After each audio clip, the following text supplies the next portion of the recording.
Ni muda wa kutoa matokeo ya kazi yake Bahati Musanga Erasto, gavana wa mkoa wa Kivu Kaskazini. Mwaka moja baada ya kuchukua nyadhifa za uongozi kwake na M23, gavana huyu liwali anaangazia kurejesha usalama na miradi mikubwa kuanzia mwisho wa ujambazi wa mijini hadi uboreshaji wa Goma. Tazama nyuma katika miezi 12 ambayo imeweza kupita, na inaonyesha sura nzuri ya mji wa Goma, mkoa wa Kivu Kaskazini. Kulingana naye Corneille Nangaa, mratibu wa chama cha M23, hakuna kurudi nyuma kwa AFC M23.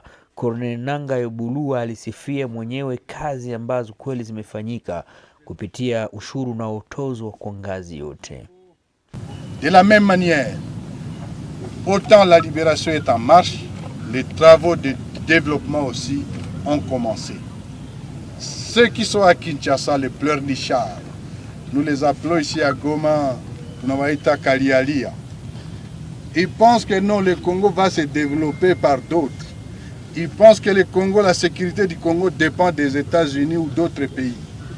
Nous ne sommes pas des pleurnichards, nous sommes des responsables, mais en même temps, nous constituons désormais l'alternative pour le renouveau du Congo. L'armée est en pleine construction, l'ARC, et vous avez vu ses œuvres. La petite administration est en construction.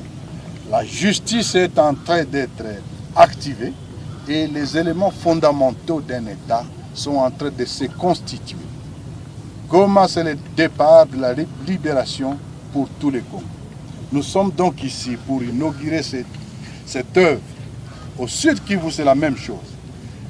Les études sont en train d'être en pleine finition. L'activation de la voirie a commencé, mais surtout l'activation aussi de la réhabilitation des grands tronçons. Bukavu jusqu'à Uvira, la route, les tronçons Bukavu-Uvira, les tronçons Bukavu-Walungu-Mwenga jusqu'à Kamituga, et l'autre qui irait jusqu'à Shabunda. Kando ya sherehe ya kuadhimisha mwaka mmoja wa gavana mkoa wa Kivu Kaskazini Bahati Musanga Erasto, Corneille Nangaa alipigia debe rekodi yake ya kijamii, huku akielezea matamanio yake ya kitaifa kuikomboa DRC na kutekeleza mipango ya maendeleo kote nchini. Raia wanaofaidia na muradi walikuwa na cha kuzungumuza. Zamani kwa kuna koka vimebe mingi maosta nyante me kwa hiyo mwabasha saitia hii mfereji sasa tusaidia sana kupimia mubarabara ya kiwanja kwanza, kwa sababu viongozi wameonesha kabisa usujaa na wameonesha kwamba ni viongozi kabisa. Wametujengea barabara kuferama na viongozi vilikuwa zamani. Hivi viongozi vya leo vimetujengea barabara, vimejenga kabisa na roho moja.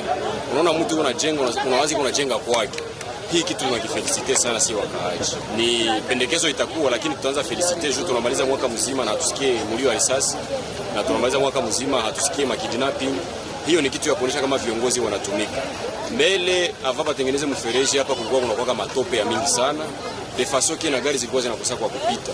Unda kutana pieto bana mzarau au gari zinakia pita kwenye babatu baba bako natumikia kazi zao.